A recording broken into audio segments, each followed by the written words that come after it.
Right. Settle in, because we need to talk about something that's got half of Twitter losing their absolute minds and the other half scrolling past as if it's just another cat video. The UK has just signed a defence partnership with the EU. And depending on who you ask, it's either the end of British sovereignty as we know it or just grown-ups doing grown-up things. Spoiler alert, the truth is somewhere in between, and it's actually quite interesting. But first, let's separate fact from fiction, shall we? In May 2025, Prime Minister Keir Starmer met with European Commission President Ursula von der Leyen in London to sign a new security and defence partnership. Now, before you start panic buying Union Jack Bunting or burning your Brexit referendum ballot in protest, let's actually look at what this agreement says. The partnership covers areas like supporting Ukraine, defense industry cooperation, military mobility, space security, cyber issues, and countering hybrid threats. Think of it like this. You and your neighbor both have really good security systems, but different bagglers keep trying different tricks. Makes sense to share notes, right? But here's where it gets spicy, the big headline grabber. The UK might get access to the EU's €150 billion defence procurement programme. That's basically Europe's massive shopping list of military kit, and Britain's defence companies have been watching from the outside like kids with their faces pressed against a sweet shop window.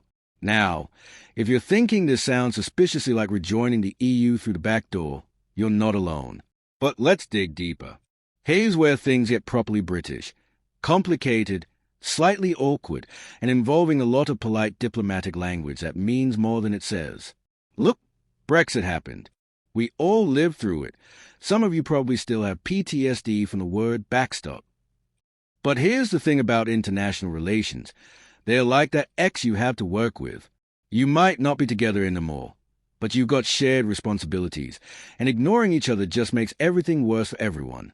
This agreement represents the most significant reset of defense and trade ties with the European Union since Brexit. And it's happening because, surprise, the world got more dangerous. Between Russia's invasion of Ukraine and China's increasingly assertive stance, Britain and Europe realized that sulking in separate corners wasn't exactly a winning strategy. But what does this actually mean for British sovereignty? The partnership explicitly states that it will reinforce the European contribution to NATO, not replace it, not undermine it, but strengthen it. It's like adding more locks to your front door instead of replacing the door entirely. Speaking of NATO, let's talk about what this means for Britain's other relationships. This isn't happening in a vacuum. Donald Trump is back in the White House, and his previous comments about NATO allies paying their fair share haven't exactly been forgotten.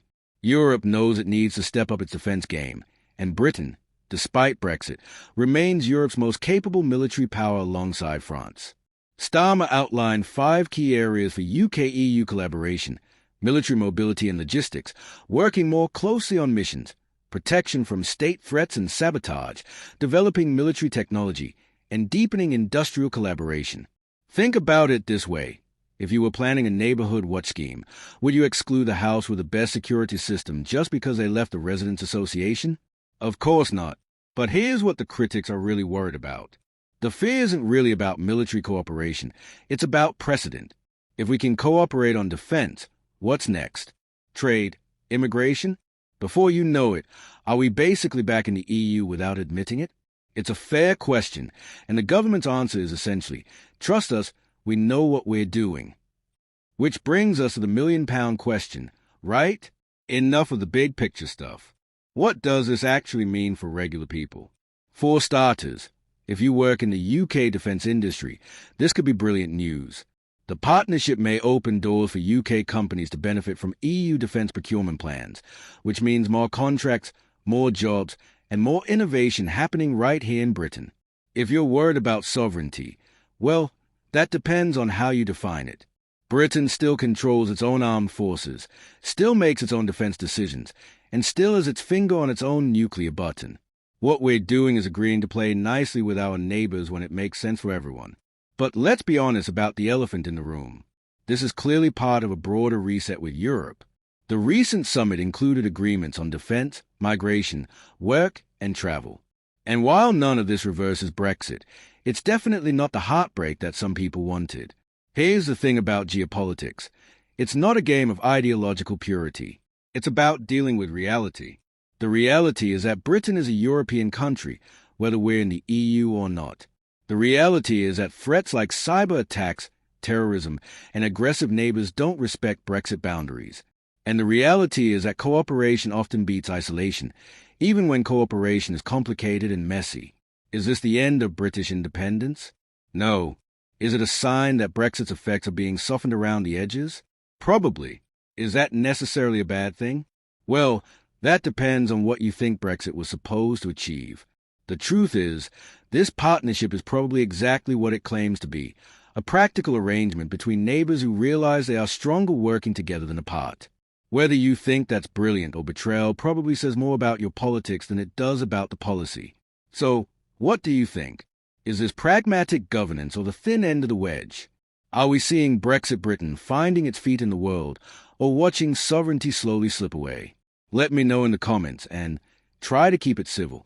We're all on the same island here.